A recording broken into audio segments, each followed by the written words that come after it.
The 90s was the time of the miniseries. Hallmark made tons of movies. They'd have films run for 2 weeks, a month, like The 10th Kingdom, Merlin, Gulliver's Travel, The Odyssey, so other networks joined in.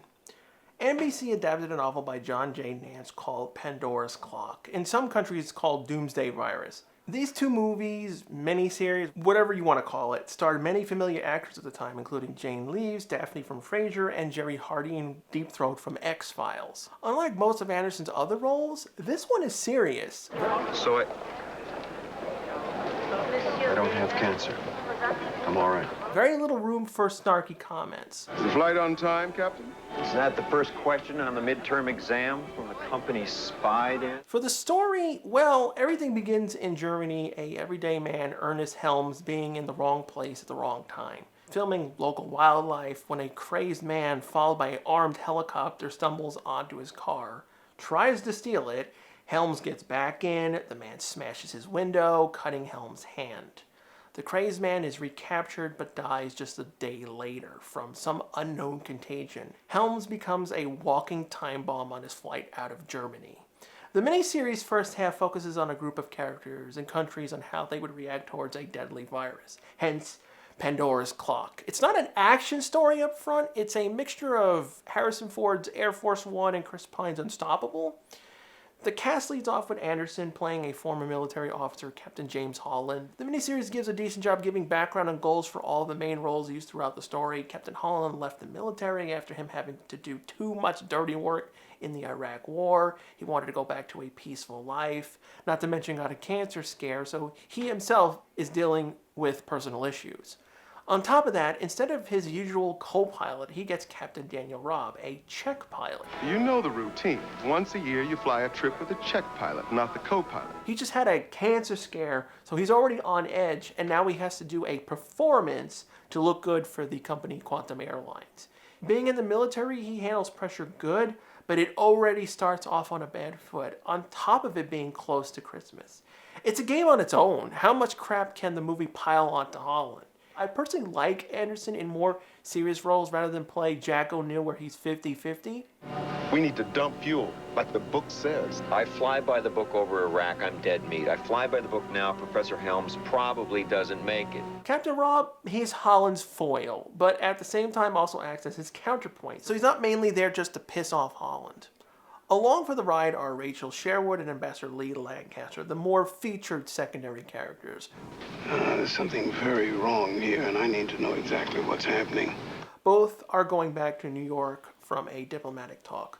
Lancaster has been a hot target himself. Well, there are factions opposed to any peace in the Middle East. They've had the ambassador targeted for 10 years. I'm sure you can understand his concern. Sure. The stories are legend. Not much phases the guy. Both of them have been through a fair share of crazy situations. Other characters of note are a couple aboard the plane, Lisa Erickson and her husband going back to America after a somewhat vacation, but Lisa's been worrying about her son. He's been sick and left with her parents, so she's been on edge. How long's the delay? Honey, we made it. It's okay. Now let's get flying. There's a couple of other passengers, but they don't do much bar be problems on board. One, a Reverend, Jerry Hardine's role. He's more of a talk show host. He cares more about being late for an interview than the passengers. Loses his cool really quickly. You can see he didn't join the clergy for the life goals, more to fill his pockets. I don't want to miss that show. That fella has a large audience, and we need the kickoff momentum for the new book. Another character that's very talkative and has a short temper. For years, a new line of natural fibers I bring these airlines, and every year they say, no, a full Cleveland is good enough for our girl. Lastly, a military officer. These 2 characters virtually get nothing. They're just there as plot points later. They hardly even say their name. The military guy's wife and daughter get more personality than him. And are you waiting for someone? Yes, my daddy. And where's your daddy? In the army in Germany. It's my little girl, Charlesie. She and her mama are waiting for me at the airport. Holding down the fort for the flight crew is Barbara. She's the liaison to the captain and the one who has to keep the passengers in check. Out of all the flight crew, she's the one who gets developed the most. You have got to tell them what's going on, Captain. They're getting restless. Quantum Airlines number 66, I'm surprised they didn't go all the way with that number, becomes ground zero of a global disaster. Pandora's clock begins ticking down when they head to New York. The guy who escaped back in Germany was exposed to something. They don't know what it was. Records were lost. He eventually died in a little over 2 days, suspected to be some sort of super version of influenza, which is now killing Helms on board the plane. You might think the movie will go in the usual direction, people slowly getting sick, people dying, they find a cure like the Andromeda strain. Actually, no, it does something different. Because of the lack of info on what killed the German and what killed Helms, no one knows for sure what is really going on. The movie could have been called Schrodinger's Cat. Are they going to die or are they not going to die? Because Helms died while he was sick but didn't die of a heart attack like the German, the symptoms aren't matching up. Down on the ground, the CIA forms a team to figure out what they could do, led by Jonathan Ruth, along with Dr. Ronnie Sanders, acting as main consultant on biological warfare. The situation devolves into a global mess. Every time they get clearance to land, the country cancels it, and they're forced to go somewhere else, which ends up being nowhere. The U.S. even tries to sneak the plane onto an Air Force base that's located in the U.K. Everyone finds out the U.S. and U.K. could have started shooting at each other. It just reaffirms why Holland left the military, crap like this. What's interesting, even though Anderson is treated as the main lead, he doesn't get focused on much. We are mostly with the CIA crew. It's a blessing and a curse. We're going back and forth, it keeps the tension up, there's a mystery around everything, it also gives moments of where the tough characters crack under pressure. The so-called perfect check pilot, Rob, he froze when they were 200 feet from touching down when the emergency crew drove out on the tarmac, forcing them to abandon landing. That's how far people are going. This was a good moment between Holland and Rob. Both men don't like each other, but Holland doesn't chew Rob out. He's never dealt with the military like this, getting no information, people blocking them from landing. What the hell do you do in a situation like this? There's a new plan. Everyone's behind it. You might have got what you wanted, but you were way out of line. Maybe. Holland snaps him out, but reaffirms he's the boss, do your job. Both men hate each other, but they work together to get things done. I need you here. Do not go south on me, and do not try to turn this ship into the Bounty. It's nice to see realistic actions. You're going to follow orders and listen to your captain, but you're not going to turn over a new leaf in 2 minutes. Things start to get worse with the passengers. The media is getting leaks, thanks to someone on the Washington Post being on the plane. The passengers know less than the public. People are chatting on their phones. Helms died while a flight attendant and doctor tried to save his life. You don't know if they're infected already. It's a giant petri dish of what the hell is going to happen next. The first part of the miniseries is fairly slow. That's its problem. There's not much action involved. The worst affected is Lisa and the talkative guy. Everyone has a right to be pissed off, but he goes one step further. We want some answers, pal. Now! Move, damn it. All right, Mr. Walters, for the rest of this little odyssey, you are going to be as quiet as a church mouse. Making Holland put him under arrest. I did have one problem with the film. Lisa. She's the loose cannon. It doesn't really make sense. It could have been the lack of what her son had, but it sounds like he has a cold. The doctor says he wants to keep Bobby in the hospital overnight. If it was something more serious, why would you go on a vacation? To relieve stress? By going, it would give you more stress. It makes the family look bad. Either way, Lisa is overreacting, she's overprotective, or they're foolish to go on a vacation with a son who's greatly ill. Some characters are there to just move the plot forward. She is one of them, because it costs her life. They do eventually land in an airport in Iceland where they were intended to be quarantined and the body offloaded so the CIA team could get answers. Tensions flare up. The people inside are now stuck on the plane for 2 days to wait out if anyone's going to get sick. Lisa panics, rushes out of the plane, and is shot on sight after failing to return to the plane. So the first part of the Pandora's clock ends on a death that didn't need to happen. It's emotional, but it doesn't pay off with the confusing nature of her. If she was that distraught and leaving, too willing to get herself killed, why did she even leave home? The guys didn't just shoot her in 1 second. They gave her warnings. She stopped and looked back, thought for a moment, and kept going. It's very confusing. Holland hates the guy leading the military. He's mad at Holland for not keeping his passengers in check. Part 2 is a much better film. Honestly, Pandora's Clock could have been condensed down to a regular 2-hour movie and not lost much. Those extra characters that had little to do aren't needed.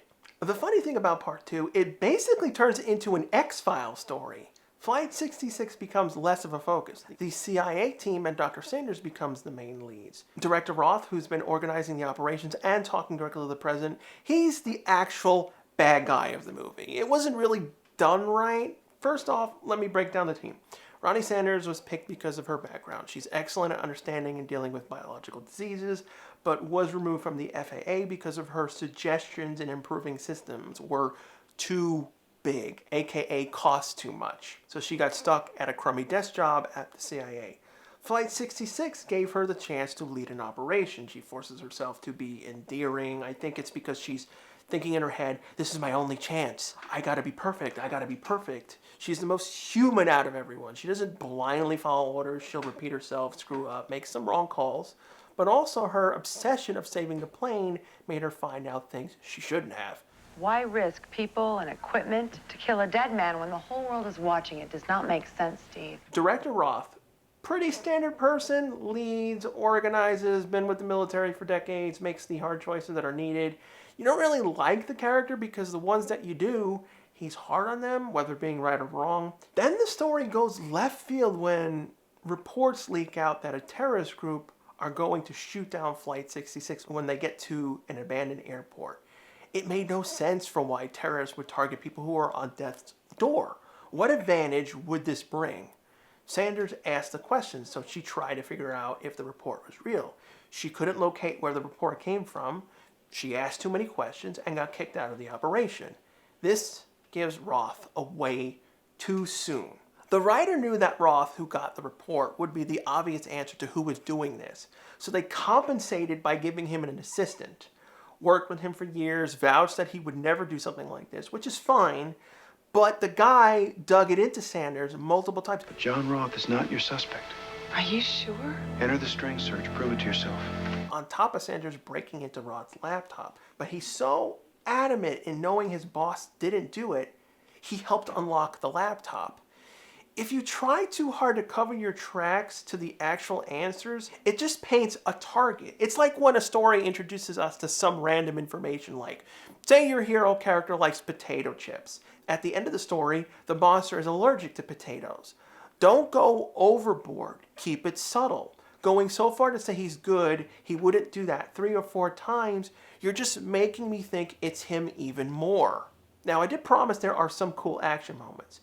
What Roth's plan is all about, because of Flight 66 status as being guaranteed as dead, even though nothing proves 100% they are doomed, Roth hired a Russian terrorist to steal a plane in Iraq to frame another terrorist group. Why? Roth lost a brother and he assumes no concrete evidence on who did it, so he wants to frame them. Doesn't care one bit about the people, they're just casualties of war. So Ronnie and Roth's assistant go on the run with the proof of this conspiracy while people try to get the disc away from Ronnie. Sanders and Lance are like Mulder and Scully. They had some pretty good chemistry together, both helping each other out while the hijacked private jet is heading to 66 armed with rockets. They try to warn Holland. He doesn't buy it. He's been played too many times with the situation. It's that one time he lets his judgment get overwritten by his emotions. But I don't believe you. You ever heard of beaconing? It's an old trick the Viet Cong loved to use on us in Vietnam. This is where Holland gets to show off his military skills. The jet fires on 66. It takes out the right farthest engine and Holland pulls a ruse, diving the plane all the way down to 100 feet, tricking him. They're dead. It's good flying, but my experience in watching air crash investigation, I know this is all bogus. Blowing up an engine with a missile would pretty much doom the plane. It just needed a minor change, detonate the rocket below the engine, disable it, but don't blow it off. Another problem pops up. Remember how everyone in the world was denying them landing? Holland just lands on an airport. Nothing happens. We'll need you to make all the necessary arrangements before our arrival. That will not be a problem. Let me just make some notes. It's completely ignored till they need to alert the terrorist guy you messed up and didn't kill them. Is it still on the ground? No. My colleagues come to tell me that it's about to leave Tenerife. And we have to block the runway so it cannot land here. Why are you assuming they would take off and land at your airport? They're already down. None of this section makes sense at all. So the guy takes off again and tries to blow them up on the runway. He misses, doesn't pay attention to his altitude. Holland plays chicken, blocking him from landing, and he crashes off to the side. Now with Sanders, she's able to get help from friends, which were able to contact the president about Roth. The president finds out that he has some messed up man trying to kill people. He wanted to get him removed, but Roth screwed him. He used his contingency plan as a scapegoat, just in case if he got caught. It's either expose him or the president gets all the blame. And that's not all. It's months later, no one's died, everyone finally meets, Holland gets to see Sanders, they're all gonna have a nice lunch when they get a call that the flight attendant who gave CPR to Helms died. So not only does Roth get away with his attempted murder, but the virus seems to still be there after 6 months. The movie is pretty faithful to the book. The ending could have easily set up for a sequel, but I'm glad it stayed this one-off thing. It's a nice, simple Dean Anderson film if you're looking for something that starred him. The characters that did get used got used well. The virus and Roth basically win. I guess that's one of the advantages of being a miniseries. It's a one-off, so no one really cares about the ending. Check it out if you can. It did get released on DVD, but it's so rare, people are selling it for $200. Thanks for checking out the video. Subscribe if you want to see more from me, and if you remember a movie or a show that's long been forgotten, good or bad, leave it as a suggestion below. I'm always on the lookout for obscured stuff.